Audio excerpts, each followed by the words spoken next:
El tema agrario, por tanto, aquí tiene un cambio y esperamos una dinamización de todos los aspectos que tienen que ver con una revolución agraria en Colombia, cuyo objetivo es la justicia, indudablemente, pero fundamentalmente cumplir un derecho humano, el que los nutrientes suficientes puedan ser llevados a cualquier hogar en Colombia y de esa manera acabar el hambre que hoy pulula aún en nuestra sociedad después de unas políticas desastrosas que nos llevaron a que la pobreza y el hambre aumentaran en Colombia en tiempos del COVID.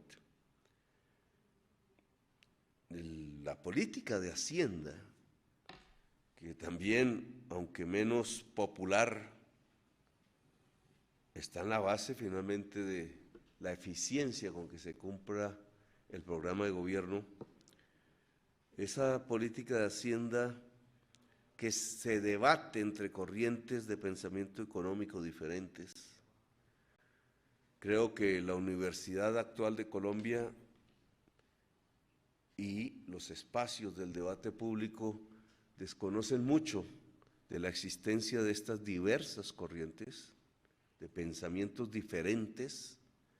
Se está sustituyendo por ciencia lo que es apenas una ideología, la creencia que el libre mercado puede llevar a la felicidad humana y que en Colombia se ha demostrado al cabo de 30 años que no es posible. Nosotros queremos, como lo hicimos en la Bogotá Humana, equilibrio en las finanzas públicas, cierto equilibrio macroeconómico que permita hacer cálculos.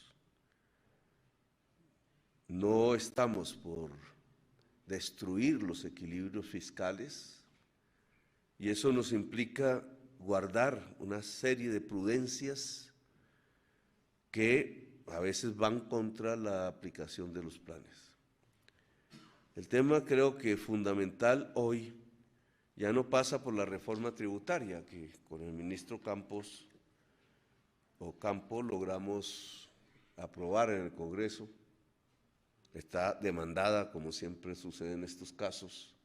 Hay que defenderla jurídicamente porque si lograran derruirla, pensando que las reformas tributarias solo pueden afectar a los de a pie cuando compran sus mercancías, su comida con el IVA, ahora se hizo una reforma tributaria que va hacia arriba en la élite de la sociedad y del poder económico, en el mundo del petróleo, del carbón, en el mundo de las grandes fortunas, y ese criterio que cambia prácticamente 30 años de historia de reformas tributarias debe mantenerse. Pero hoy el problema fundamental en la Hacienda pasa porque el presupuesto de la nación a través de estos años ha sido construido de una manera adversa a la igualdad social, siendo el presupuesto un instrumento de los mejores, de los mayores para la redistribución de la riqueza, cobrarle a los ricos impuestos, gastar en los pobres. Todos los años ese efecto, si se hace eficazmente, debería traer aparejado, como sucede en Europa y en Estados Unidos, mayores niveles de igualdad en el tiempo. Hemos visto que no. El presupuesto es inocuo respecto a la distribución de la riqueza en Colombia. Y eso se debe a que ha construido por lo menos 3 canales, el último en el último gobierno, que no lleva el dinero a los pobres, sino que lleva el dinero a una clase media alta e incluso a los sectores más poderosos de la sociedad. Por ejemplo, la deuda, que la Constitución dice que es prioritaria de pagar, que ya va a más de 70 billones del presupuesto por año. Esa deuda va con sus tasas de interés a bancos, a detentores de bonos.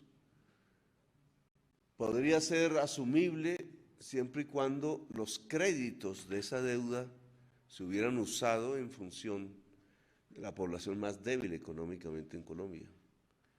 Aunque ese estudio no se ha hecho, casi que mirar por encima nos muestra que esas partidas se han gastado en una infraestructura que no lleva a la igualdad social. Y eso debe ser corregido de una manera tal que los recursos de la deuda se gasten también en los más pobres, en infraestructuras que tendrían que ver con hospitales, que tendrían que ver con colegios, con universidades, con distritos de riego en el campo. Nada de esto se financia con la deuda, ni un hospital, ni una sede universitaria, ni un distrito de riesgo. La infraestructura de la política social, que es la base de la igualdad, no existe financiada por la deuda. Se financian troncales de doble carril, troncales de doble carril y troncales de doble carril y no más. Y en esa medida creo que hay que hacer transformaciones que dependen del Ministerio de Hacienda. Estamos en la población del Valle, jurisdicción del municipio de Vallasolano. Estamos emitiendo desde el tercer canal La Voz de los que no tienen voz. El canal que claramente y de manera transparente le decimos a los colombianos, tenemos una mirada progresista del país, le estamos dando la voz a estas personalidades, a esta lectura de país. El tercer canal, el canal de las víctimas, el canal de la paz, el canal de los derechos humanos. Gracias, gracias. Aquí diferentes jóvenes saludando la aparición del tercer canal. Acaba de pasar, vemos que se dispersa la movilización, algunas explosiones. Los jóvenes están saliendo en ese momento de la Plaza Bolívar. ¿Qué pasó? Pues Holman, tú viste, todos vieron que veníamos de manera muy pacífica para llegar a encontrarnos en la plaza y continuar con nuestra actividad. Pero esto es lo que quieren causar, esto es el temor que nos quieren infundir. Desde el tercer canal, la voz de los que no tenemos voz, nos sentimos muy orgullosos de esta transmisión porque cumplimos con nuestra línea editorial. Darle voz a los que no tienen voz, la promoción de la paz, de la vida, de los derechos humanos. No hay derecho que volvamos otra vez a repetir esa película de barbarie, de tragedia.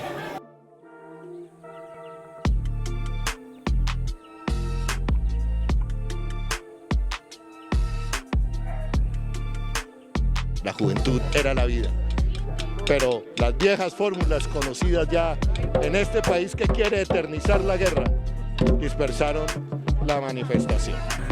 Como he venido diciendo, se repite la película de la guerra, de los desplazamientos y de la violencia. Y esta película tiene nombre propio y responsables propios: hacer trizas la paz. Y vamos a decirlo sin miedo, yo lo digo sin miedo, yo me siento orgulloso de ustedes. Vamos primero por un viva la guardia. ¡Guardia, guardia! ¡Guardia, guardia! ¡Por mi raza! ¡Por mi tierra! Muchas gracias, muchachos, jóvenes. Ustedes son la esperanza. Gracias.